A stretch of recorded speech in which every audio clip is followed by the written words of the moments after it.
అన్యులంటే అంటరాని వారని కాదు. కొంతమంది అన్యుడు అనగానే ఏదో భూతి పదవులా చూస్తున్నారు.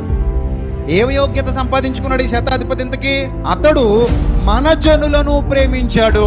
ఈ జాలి, దయ, కరుణ, ప్రేమ, ఈ ఇవ్వాలనే కృప, తలంపు లోపల ఇక్కడ నుంచి రావాలి. అది అందరికీ ఉండదు ఈ లక్షణం.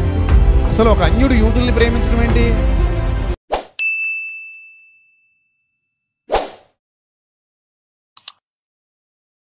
శతాధిపతి ఒక ఆయన ఉండేవాడు.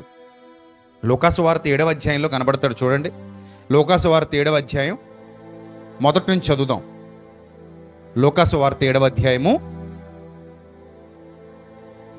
ఆయన తన మాటలన్నీ ప్రజలకు సంపూర్తిగా వినిపించిన తర్వాత కపెర్నహూములోకి వచ్చారట. కపెర్నహూములో ఒక శతాధిపతికి ప్రియుడైన దాసుడు ఒకడు రోగి అయి చావ సిద్ధమై ఉన్నాడు.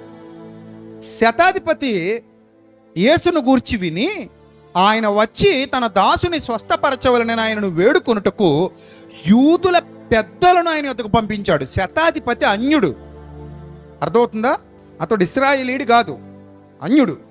రోమా ప్రభుత్వంలో శతాధిపతిగా ఉన్నాడు, అర్థమైందా? ఈ శతాధిపతి తన దాసుడు ఒక ఆయన ఉన్నాడట. ఈ దాసుడిని చాలా ప్రేమిస్తున్నాడు. కొంతమంది తెలియదు, ఎందుకో తెలియదు, పనివాళ్ళను కూడా చాలా ప్రేమిస్తారు.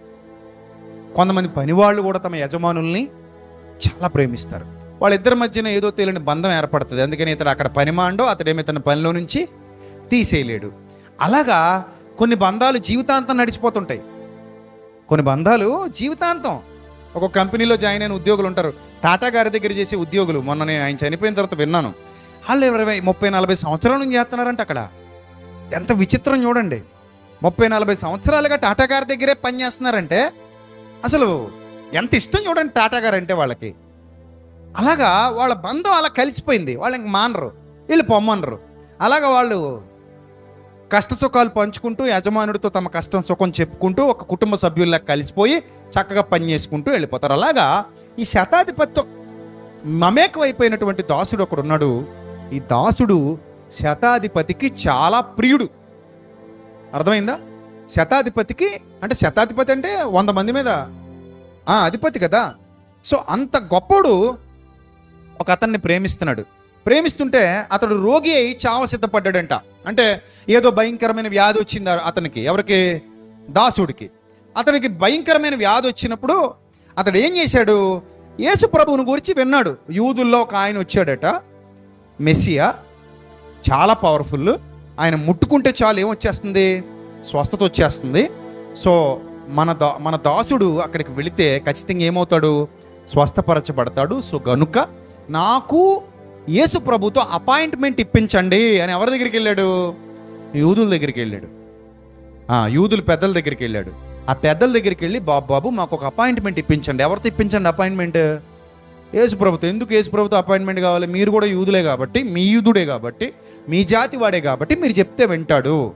సో కాబట్టి ఒక అపాయింట్మెంట్ అరేంజ్ చేయండి అని చెప్పి వేడుకున్నాడు. వేడుకుంటే ఆ పెద్దలు యేసు దగ్గరకు వచ్చి వాళ్ళు ఏమంటున్నారు తెలుసా? నీ వలన ఈ మేలు పొందుటకు అతడు యోగ్యుడు. Underline that word. నీ వలన ఈ మేలు పొందుటకు అతడు యోగ్యుడు. ఏంటట యోగ్యత? ఏమి యోగ్యత సంపాదించుకున్నాడు ఈ శతాధిపతి ఇంతకి? చూడండి, అతడు మన జనులను ప్రేమించాడు. అందరికీ ఉండదు ఈ లక్షణం. అసలు ఒక అన్యుడు యూదుల్ని ప్రేమించడం ఏంటి? అంటే అన్యుల్లో కూడా మంచోళ్ళు ఉన్నారా లేదా? పొద్దునే చెప్పాను, అన్యులంటే అంటరాని వారని కాదు. కొంతమంది అన్యుడు అనగానే ఏదో భూతి పదంలా చూస్తున్నారు. అన్యుడు అంటే భూతి పదం కాదు, అంటరాని వాళ్ళని కాదు. మన భాష కాని భాష మనకు అన్య భాష. మన భాష కాని వారందరూ మనకేమవుతారు? అన్యులవుతారు. నీ మతంలో లేని వాళ్ళందరూ ఏమవుతారు? నీకు అన్యులవుతారు. నీ రాష్ట్రంలో లేని రాష్ట్రాలన్నీ నీకేమవుతాయి? అన్య రాష్ట్రాలు అవుతాయి. నీ దేశం కాని దేశాలన్నీ నీకేమవుతాయి? అన్య దేశాలు అవుతాయి. ఇది అందరికీ వర్తించేది. ఆ ఊరికి ఈ ఊరు ఎంత దూరమో ఈ ఊరికి ఆ ఊరు కూడా అంతే దూరం. నీకు ఒక అతను అన్యుడు అవుతుంటే అతనికి నువ్వేమవుతావు? అన్యుడివే అవుతావు. ఒక సైడ్ నుంచి చూస్తుంటే నువ్వు అన్యుడివి, ఒక సైడ్ నుంచి చూస్తుంటే వాళ్ళు అన్యులు. కాబట్టి అన్యులు అన్న పదం ఎవరైనా వాడుకోవచ్చు, ఎక్కడైనా వాడుకోవచ్చు. అదేం భూతి పదం కాదు. పాకిస్తాన్ వాళ్ళు మనకు అన్యులు, ఆఫ్రికా వాళ్ళు మనకు అన్యులే, చైనీయులు మనకు అన్యులే, జపనీయులు మనకు అన్యులే, అమెరికన్లో మనకి అన్యులే. అంతెందుకు, తమిళం మన అన్య భాష, తెలుగు మన స్వభాష మాతృభాష, కన్నడ మనకి అన్య భాష, మలయాళం మనకి అన్య భాష, హిందీ కూడా మనకి అన్య భాషే. మరి మన స్వభాష ఏది, స్వంత భాష ఏది? తెలుగు మాత్రమే. కాబట్టి అన్యులు అన్న పదాన్ని మనది కానివారు, మనవారు కానివారు అన్న కోణంలో వాడుతుంటారంటే మన మార్గంలో నడవని వారు అని అర్థం తప్ప అదేం భూతు పదం కాదు. అది ఎవరైనా ఎక్కడైనా వాడుకోవచ్చు. రైటా? రైట్. ఇప్పుడు ఈ శతాధిపతి అన్యుల్ని ప్రేమిస్తున్నాడట. ఆయనకు అన్యులే. మరి శతాధిపతి ఇశ్రాయేలీలకు అన్యుడు, శతాధిపతికి ఇశ్రాయేలీలు అన్యులు. అతను రోమా ప్రభుత్వంలో అధికారి కదా. సో ఇతను వాళ్ళని ప్రేమించి ఏం చేయాలయ్యా మీకోసం అని అడిగితే వాళ్ళు ఏమని అడిగారంటే, అయ్యా మాకు సమాజ మందిరం కావాలి, మాకు అది నీడ్ ఉంది. సమాజ మందిరం సినగోగ్ అంటారు. సినగోగ్ ఎందుకు కట్టుకుంటారంటే ధర్మశాస్త్రం నేర్చుకోవడానికి. It was a school. అర్థమవుతుందా? అదొక స్కూల్ లాంటిది, లైక్ ఏ స్కూల్ అనమాట, బిబ్లికల్ స్కూల్ అన్నట్టు. అలాంటి ఒక స్కూల్ లాంటిది. ఆ స్కూల్లో ఇదిగో ఇక్కడ ఎలాగైతే మనం నేర్చుకుంటున్నామో అలా నేర్చుకోవడానికి అనేక మంది భక్తులు వస్తారు. ఈ భక్తులందరూ దేవుని జ్ఞానం నేర్చుకుంటారు. ఈ భక్తులందరూ దేవుని జ్ఞానంలో ఎదుగుతారు. అక్కడ ప్రార్థనలు జరుగుతాయి, మతపరమైన కార్యక్రమాలు జరుగుతాయి, ధర్మశాస్త్ర సంబంధమైన కార్యక్రమాలు జరుగుతాయి, యూదుల ఆచార సంబంధమైన వ్యవహారాలు నిర్వహించుకోవడం కోసం అదొక కమ్యూనిటీ అంతా కలుసుకోవడానికి ఒక హాల్ లాంటిది. అది నేను కట్టిస్తా అని ఒక అన్యుడు ముందుకు వచ్చి ఇశ్రాయేలీల కొరకు సమాజ మందిరం కట్టించిన గొప్ప అన్యుడు ఆ శతాధిపతి. అర్థమైందా? సో అంటే తాను ఏం చేయగలడు అని ఆలోచించి, నేనేం చేయగలను అని ఆలోచించినప్పుడు ఈ మంచి కార్యం చేస్తే తప్పే ఉంది అని ఆలోచించి ఒక మంచి కార్యం చేశాడు. ఆ మంచి కార్యం ఏమిటంటే యూదులకు ప్రార్థనా ఆలయాన్ని నిర్మించిచ్చాడు. యూదులకు ప్రార్థనా మందిరాన్ని నిర్మించిచ్చాడు, కట్టించిచ్చాడు. వాళ్ళ సినగోగది, సమాజ మందిరం అది. ఆ సమాజ మందిరాన్ని కట్టించి ఇచ్చాడన్న సంగతి యేసు ప్రభువుకు చెప్తున్నారు. చాలా మంచోడు ప్రభువా, ఆయన అన్యుడైనప్పటికీ మనల్ని చాలా ప్రేమించాడు, ఇశ్రాయేలీల కొరకు ఒక సమాజ మందిరాన్ని కట్టించిచ్చాడు. ఎవడుకుంటుందా మనసు? నిజమే కదా, అందరికీ ఉంటుంది ఆ మనసు. ఉంటుందా? చాలా మందికి ఉండదు. ఇప్పుడు లోపల ఉంటుంది అసలు రూపం, పైన రూపం మామూలుగానే ఉంటుంది. ఈ జాలి, దయ, కరుణ, ప్రేమ, ఈ ఇవ్వాలనే కృప, తలంపు లోపల ఇక్కడ నుంచి రావాలి. అది దాన్నే ఔదార్యము అన్నాడు. ఏమన్నాడు? ఔదార్యము. కొంతమందికి బిగబట్టే గుణం ఉంటుంది. వాళ్ళు ఏ మంచి పనికి ముందుకు రారు, వట్టుకుండలు ఇవి, ఎవరి దాహం తీర్చో, కానీ ఆ కొండకు ప్లేస్ ఇవ్వాలంతే. అది ఉంటుంది అలాగా. అది ఎందుకు ఉందరా అంటే ఉంది అంతే, ప్లేస్ తినేయడానికి. ఆ చెట్టు ఉంది, ఎందుకు ఉంది? ఎన్ని సంవత్సరాలు వచ్చి చూసినా దాని దగ్గర నుంచి ఒక పండు లేదా. ప్రభు చాలా బాధపడ్డారు. అరే ఏమన్నా పనికి వస్తుందా అంటే ఏం ఫలించదండి, ఇది నీళ్ళు మాత్రం తాగేద్దే, ఏం ఫలించదండి, ఎరువు మాత్రం తినేస్తుంది, ఎన్ని సంవత్సరాలైనా అట్టనే ఉంటుంది. అప్పుడు ఎలా ఈ భూమి వ్యర్థం. ఫలించే గుంపులో ఉండాలి ప్రతి మనిషి. నీ వలన ఏది మంచి అది జరగాలి, ఏది మంచిదో నీ బ్రతుకులో అది జరగాలి, అంతే తప్ప మేము ఉన్నామంటే ఎందుకు ఉన్నాం? ఒక పర్పస్ ఉంది మన జీవితానికి. పని కట్టుకుని పనికిరాని వాడెవడు ఈ లోకంలో పుట్టడు. You have a purpose. ఒక పర్పస్ ఉంది. దేవుడు ఒక ప్రణాళికాబద్ధంగా నిన్ను నన్ను పుట్టించాడు ఈ లోకంలో.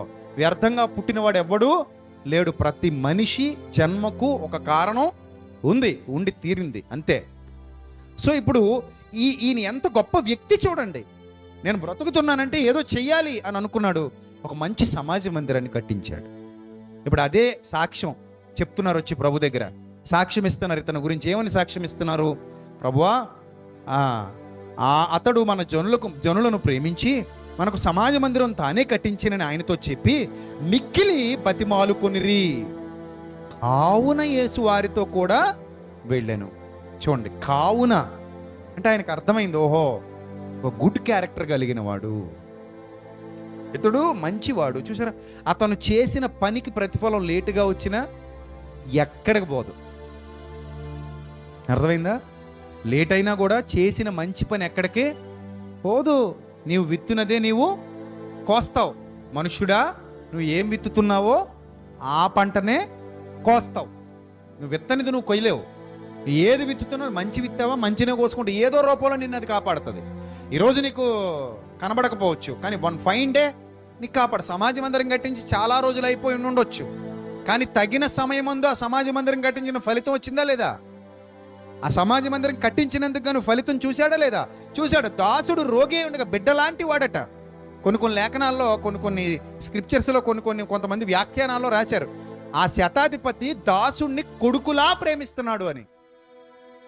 ఇంట పుట్టిన దాసులు ఉండేవారు కొంతమందికి, ఇంట్లో పుట్టిన బిడ్డలు. వాళ్ళని చాలామంది దత్తత చేసుకున్న పిల్లల్లాగా పెంచుకుని ప్రేమించేవారు. ఇప్పటికున్నారు అలాంటి వాళ్ళు, ఇప్పటికున్నారు. సో అలాగ ప్రేమించిన బిడ్డ అనమాట ఆ దాసుడు. అందుకని అంత ప్రేమ చూపించాడు అతని మీద. అతను ఎలాగైనా సరే బతకాలని పట్టుబట్టాడు.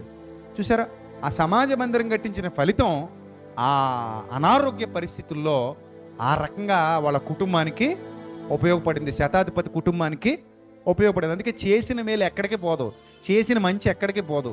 నువ్వు విత్తిన విత్తనం మంచిదైతే తప్పకుండా మంచి ఫలితాన్ని నువ్వు చూస్తావు, మంచి ఫలితాన్ని నువ్వు చూడబోతున్నావు. కాబట్టి పరిచర్య ధర్మం జరిగించడానికి ఒక ఘటంగా, ఒక పాత్రగా నువ్వు నేను నిలబడాలి.